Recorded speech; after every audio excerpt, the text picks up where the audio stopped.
আচ্ছা বলো তো, একটা পুরুষ মানুষ জীবনে কি চায়? এমন একটা বউ যে সবসময় ভালোবাসবে, এমন একটা বউ যে বাচ্চাদের খেয়াল রাখবে, এমন একটা বউ যে সংসার সামলাবে। শুধু এতটুকুই, আর কিছু না? আর কি, 3 বউ মিলেমিশে থাকবে। 4টা বিয়ে ফরজ। ভাবছিলাম আরেকটা বিয়া করুম, তুমি পিটাইলে নতুন বোঝাতে বাঁচাইতে পারি। স্বপ্নে দেখলাম বিয়া আমি ঠিকই করছি, তুমি বাইন্দা রাখছ, নতুন বউ পিটাইতেছে।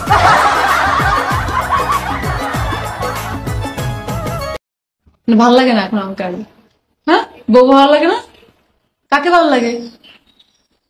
কাকে ভালো লাগে? আমার ভাবি ভালো লাগে।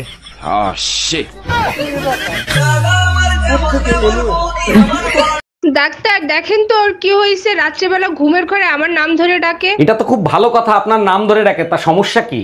ডাক্তার সমস্যা হলো কালকে ওর বউ বাপের বাড়ি থেকে চলে আসবে। 1 মিনিট, তা আপনি কে? আমি পাশের বাড়ির ভাবি।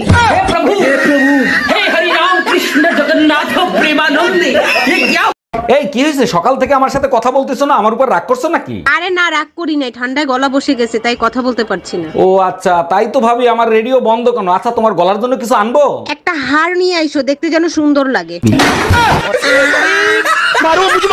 এটা কি বলো? এটা কোনোভাবেই সম্ভব না, ও আমার হাজবেন্ড। এই কি হয়েছে, কে ফোন দিছে? দেখো না, আম্মু তোমাকে নিয়ে উল্টাপাল্টা কথা বলতেছে। আম্মু আমার সম্বন্ধে উল্টা পুল্টা কি বলতিছে? তোমাকে ইজ্জত দিয়ে কথা বলতে বলছে। এটা কি সম্ভব বলো?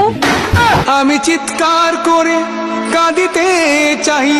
ও ঝদি বাড়িতে আছে নাকি? হ্যাঁ আছি, আসো। বৌদি, অনেকদিন ধরে তোমার একটা কথা বলবো বলবো করে আর বলাই হচ্ছে না। কি কথা বলো? বৌদি, তোমার না আমার হেব্বি লাগে, আমি না তোমার সঙ্গে প্রেম করতে চাই। ও তাই, দাঁড়াও 1 মিনিট, আমি একটা ফোন করে পারমিশন নিয়ে নিই। এই দাও, প্রেম করবা তুমি, ফোন করে কাঁদতে তোমার পারমিশন নিবা কেন, তোমার বর কাছ থেকে? ওরে বাবা।